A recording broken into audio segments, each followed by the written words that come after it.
Good evening friends. இன்னைக்கு நம்ம general தமிழில் வணிகத்தின் நேர்மை பற்றி நம்ம பார்க்கலாம். ஃபஸ்ட்டு, பாலோடு கூழோடு பெயரும். இது எந்த நூலில் குறிப்பிட்டிருப்பாங்கன்னு பார்த்தா குறுந்தொகை. ஓகேங்களா? பாலோடு கூழோடு பெயரும் குறுந்தொகை. எப்படி ஞாபகம் வச்சுக்கலாம்னா, பால் ஃபஸ்ட்டு வேர்டு பால்னு வந்திருக்குங்களா? ஸோ குட்டி குழந்தைங்க தான் பால் குடிக்கும்.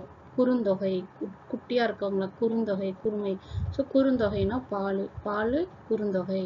ஓகேங்களா? அடுத்து பொண்ணோடு கரியோடு பெயரும் அகநானூறு. இது நான் எப்படி ஞாபகம் வச்சுக்கிட்டேன்னா, பொண்ணு கரின்னு இருக்குங்களா?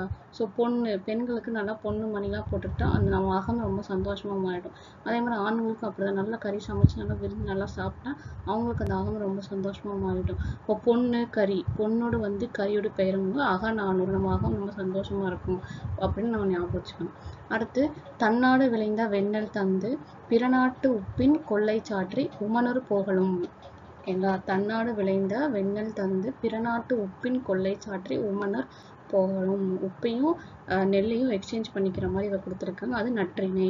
இது எப்படி ஞாபகம் வச்சுக்கலாம்? ஜென்ரலாகவே ஒரு நாட்டுக்கும் இன்னொரு நாட்டுக்கும் நடுவில் ட்ரேட் நடந்தால் அவங்க நட்பு நல்லா இருக்கும், நற்றிணை நல்லது நடக்கும், அது மூலிமா நிறைய நல்லது நடக்கும், நட்பு நல்லா இருக்கும், அப்போ நற்றிணை ஞாபகம் வச்சுக்கோங்க. ஓகேங்களா? ஸோ பாலோடு கூழோடு பெயரும். பால்னா குட்டி குழந்தைங்களாம் குடிப்பாங்க. குறுந்தொகை.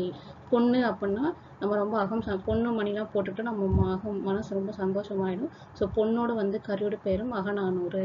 தன்னாடு விளைந்த வெண்ணெல் தந்து பிறநாட்டு உப்பின் கொள்ளை சாற்றி அப்படின்னு சொல்லி உமனர் போகலும் அப்படின்னா நற்றிணை, நல்லது நற்றிணை அப்படின்னு ஞாபகம் வச்சுக்காங்க.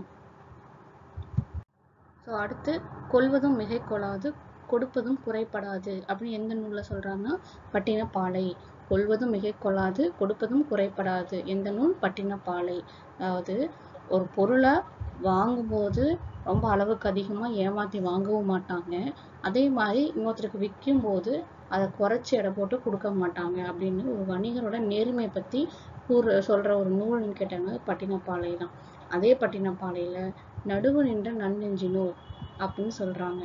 ஓகேங்களா? அப்போ நடுவு நின்ற நன்னெஞ்சினோர் யாருன்னு கேட்டாலும் வணிகர்னு சொல்ல தெரியணும், எந்த நூல்னு கேட்டாலும் பட்டினப்பாலை அப்படின்னு சொல்ல தெரியணும்.